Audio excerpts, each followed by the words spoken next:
everybody. Welcome back to the AS Glamour YouTube channel. Now, today is a very special video. It's been one it's one that I've been wanting to make for a very long time. With that being said, I don't know how into detail I'm going to go, but you guys tend to like these sit-down ramble videos, usually with a bit of food. My dinner's not going to be ready for a long time yet. It's only 20 past 2, so I thought I'd just sit here with a drink. I can't really go any higher just because my chair's at its max. I'm actually laying down quite a bit, and I've got Ziggy playing down just here, and he's deciding to try and bite a crutch. Shh. That's it, good boy. Good boy. I'm hoping he'll go onto his bed. Now he's going to wrestle a monkey. That's kind of him. You might hear him rustling away. I might have to edit a bit out. But he's getting some water. He's such a clever dog. He's like, 10 to 11 weeks old. And he is so clever. It is unbelievable.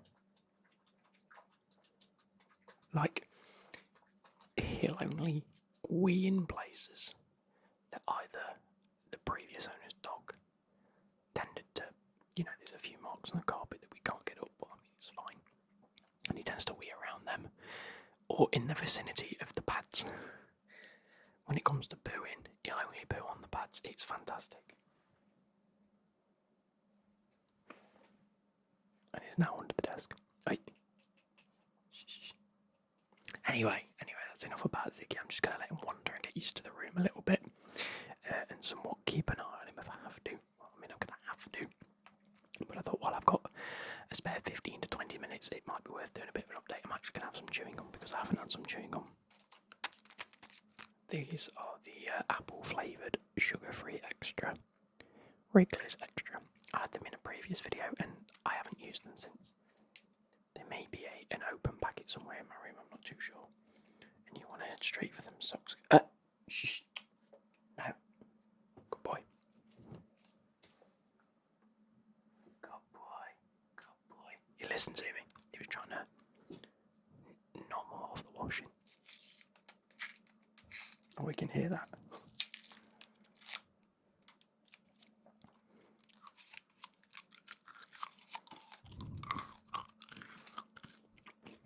These are actually really nice.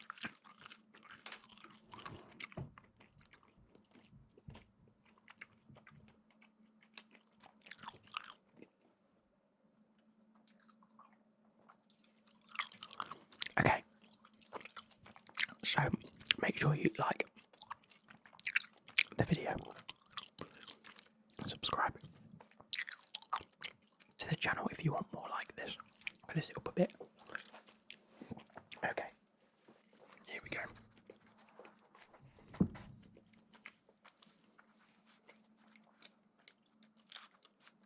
No. Say hello.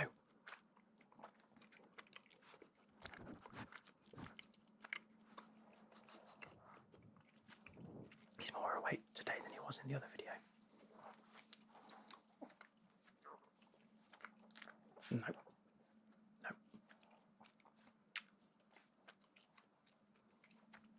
There we go. So, today's video is going to consist of me and Ziggy telling you a little bit about what I do outside of YouTube.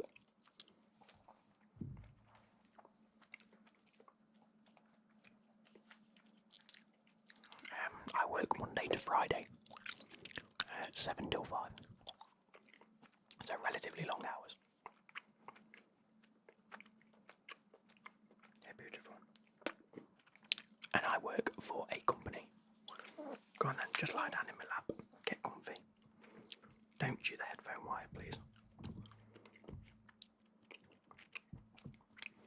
You just get comfy. You're trying to go on your bed.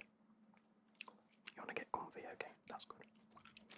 So I work for a company called Motability Operations. Now, in the UK, there is a thing called the Motability scheme, and that consists of anyone that is disabled and is in need of a vehicle, whether that be just an ordinary car or what I specifically tend to deal with, which is a wheelchair accessible vehicle, or a WAV. We call them, well, they are shortened to WAVs. Now we have direct WAVs and nearly new WAVs. Now I'm not going to go into that because that's a bit too specific and not really what you guys need to know. But when a person through their, I think it's disability allowance or PIP, personal independent plan. My dad has one. He has a van to fit his a hoist in, and many other adaptions, and helps him get his wheelchair into the car. Now that is what Motability. That's what they offer. They offer people with the ability to have independence, whilst still being able to fit the individual person's needs, and it's a fantastic scheme, it really is. It allows so many people to be, like I say, independent at the very least.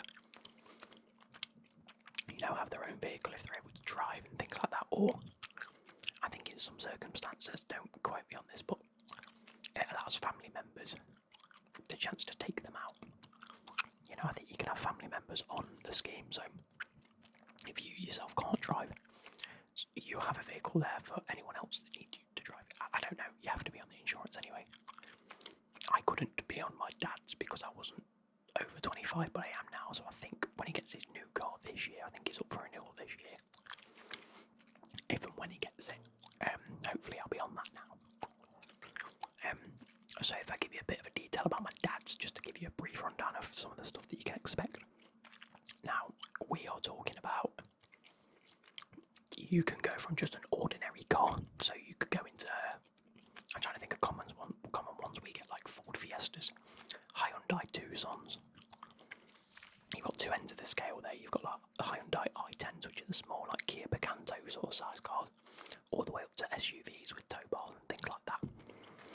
And it all comes out, there's like a whole scheme that you can go through and see what you're eligible for, basically, and see what suits your needs. And that is the company I technically work for. Now this is the first, we are technically, I think what they refer to as ground staff, because it used to be all office staff. That, it was all a case of they subcontracted a lot of the actual, I don't want to say manual labour side of things, but we'll go into what I do and you'll see why. But 90% or 95% of it now is probably still office staff. But I'm what you'd class as ground staff. So when you go and get the vehicle, you obviously have it for a set amount of time, similar to how you'd finance a car. You have it for a certain amount of time, whether it be 2, 3, 4, 5 years. Over COVID, a lot of people have been extending their leases because A, vehicles have been quite hard to get a hold of at the moment, and B, it just made it easier for people that already had a car. They'd extend that sort of lease or that plan.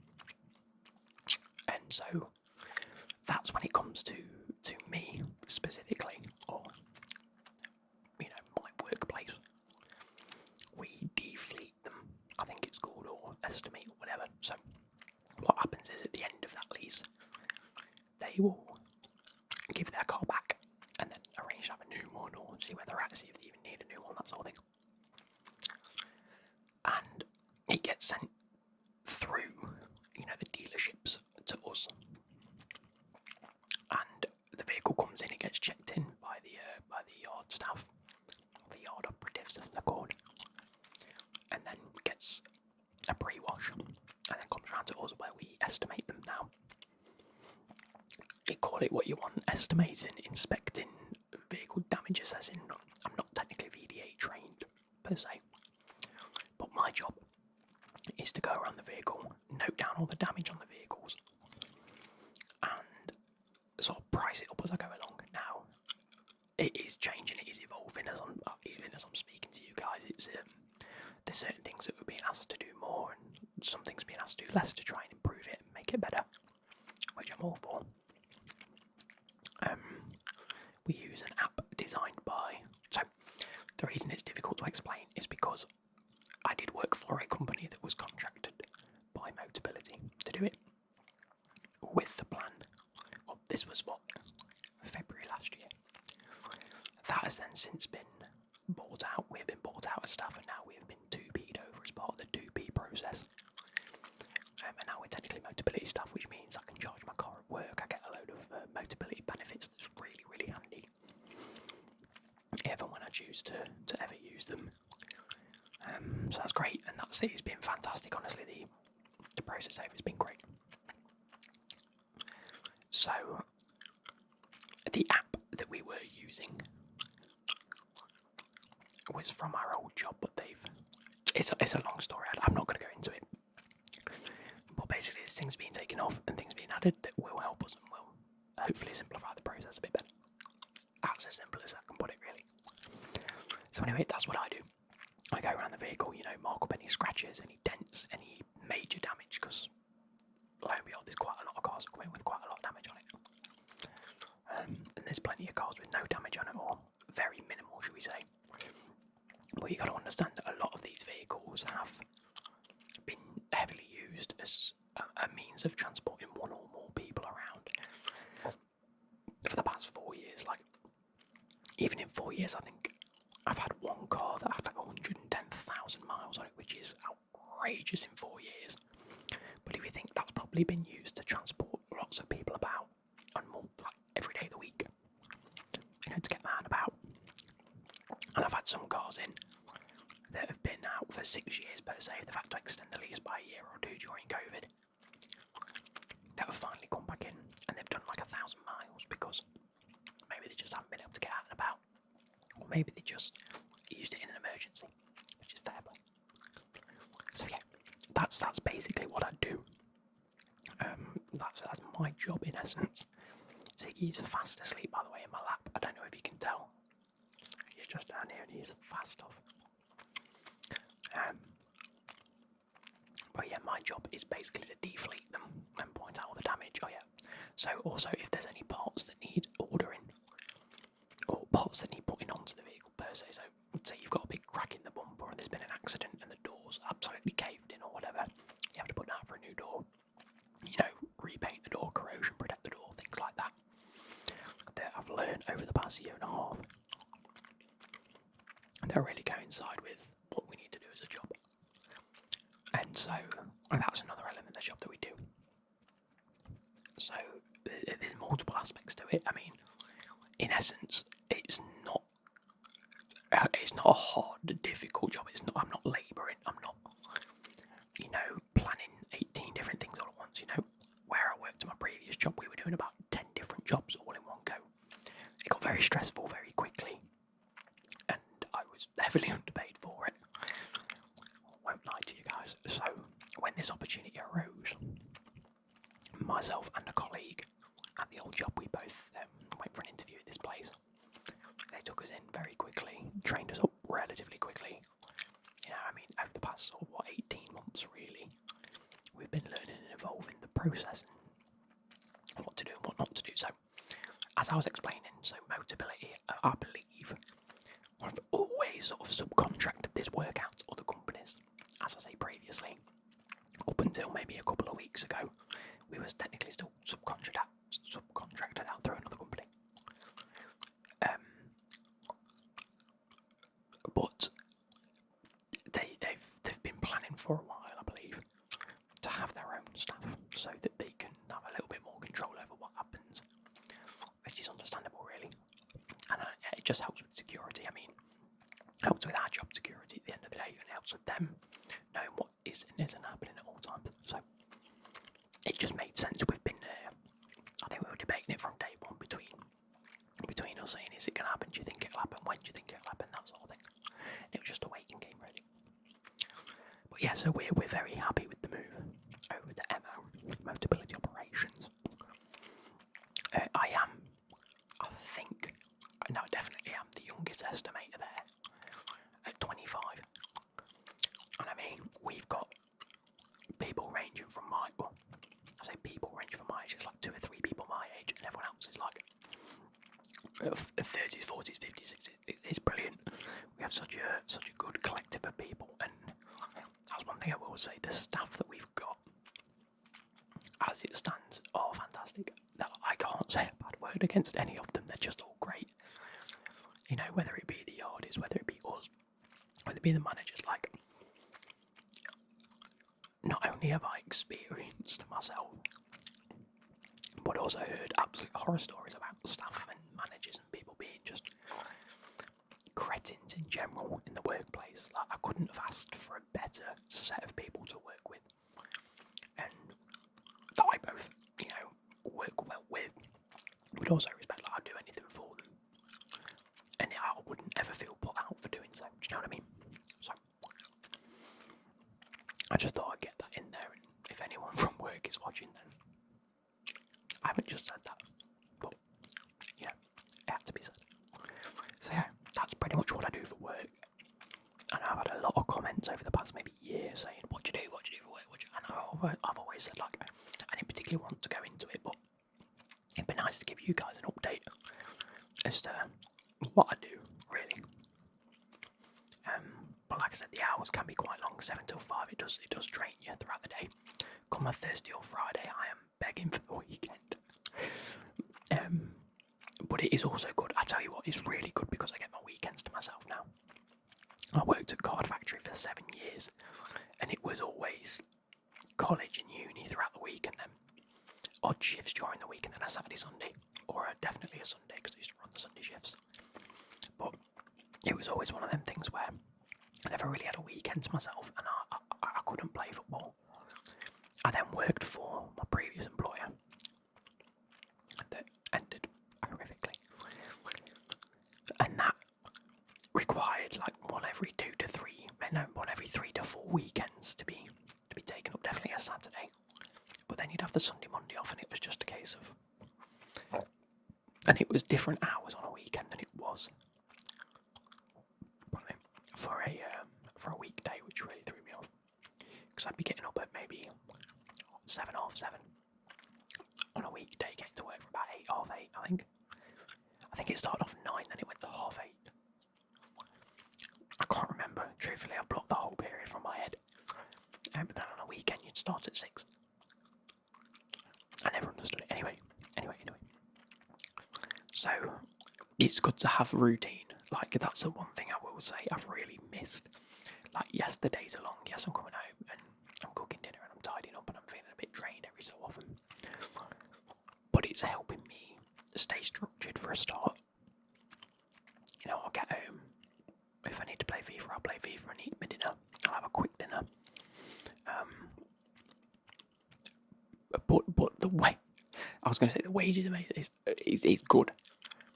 But like, so when I was at my old previous employer, I was being paid apprenticeship wage, and I was getting fed up because I was doing 100 different jobs, and I just didn't like it. I'm actually being paid a proper wage here, and I like it. And it's just helping sustain, you know, like the house. We bought the house at the end of last year, and working where I am's really, really helped towards that. You know, we've got Ziggy now, and it's going to be fantastic. I can't wait for him to grow up and just become a lovable dog. At the minute, he's a puppy, and I can't ask for a better puppy. And yeah, so what I basically want to say is life's good at the moment. It's been fantastic, and life has its ups and downs. Like, don't get me wrong, work has its ups and downs. Outside work and life in general has its ups and downs, but I'm good. I'm happy. I've been tired plenty. So in some videos that you saw, especially last week or the week before, I can't remember when I recorded them. Was in advance, so basically a couple of weeks ago I was exhausted, and I really was. But that's coming back from having, you know, my operation on my foot. That was quite a big thing. Got time off work for that. Struggling throughout that, and then coming back to work. It wasn't necessarily difficult coming back to work because they were absolutely brilliant. They were like, look, do what you can, take it easy. If you feel like you're putting yourself out, just have a rest. But at the same time, it wasn't easy because I was having to get back on my feet after 4 weeks of not walking. unless you haven't walked for 4 weeks, you don't know how weird it feels, especially having your foot chopped off. I had my foot chopped off, I had a bit of my foot chopped off, but you guys know. Anyway, that's all I wanted to say. It's a quick 20-minute video for you guys, and a nice hello for Ziggy down here. But yeah, that's my job. It almost seems like too simple to say what we do, but it's not often like. How can I explain this? So, when I worked at Card Factory, we were doing multiple things. You'd be on the till, and then you'd be, stocking shelves, and you'd be moving deliveries and pallets upstairs and things like that. And before you knew it, it was the end of the day, and you were knackered because you'd done 8 or 9 different things, and you weren't sure where you were. At my previous employer, I was doing, picking up cars, dropping them back off, calling up customers, ordering parts, doing estimates, things like this, like 8 different jobs. And at one point, they were like, I had 40 to 60 customers at any given time to keep up to date with. And it was mental, and it was so stressful. Here, they ask you to do one job, and they ask you to do it well. And that's all I can ask for. Like, it's so refreshing just having a company / employer / a job where you turn up in the morning, you say hello to everyone, you get on with everyone, you have some nice conversations throughout the day, you really get to know everyone, you become friendly. But the job entails you to do a job. You come in, you do that job, and you go home, and you're not asked any further questions. And I wish every other job was like that, because I know it isn't. I know it isn't like that, believe me. But just being able to turn up, do my job, do it well. Yes, there's targets to hit, and yes, there's other things that will come in the future, I don't know. Anything can happen, but it's just so refreshing. You know what I'm trying to say? And I'm happy the hours are long, but the job, I don't want to say it's easy, because I think if you just throw anyone at it, they'll struggle. You've got to know what you need to know before you could do the job, if that makes sense. Otherwise it does get difficult, especially MO's way of doing things. Because it's not just a case of there's a scratch, paint it. There's other processes that you may need to go through before you come to the conclusion that it needs to be painted. And that's the knowledge that we guys have at work. So yeah, I hope you guys have enjoyed. I hope I haven't said too much, but I hope I've given you enough information to really get a feel of what I do. But yeah, I hope you guys have enjoyed, and I'll catch you later. Goodbye.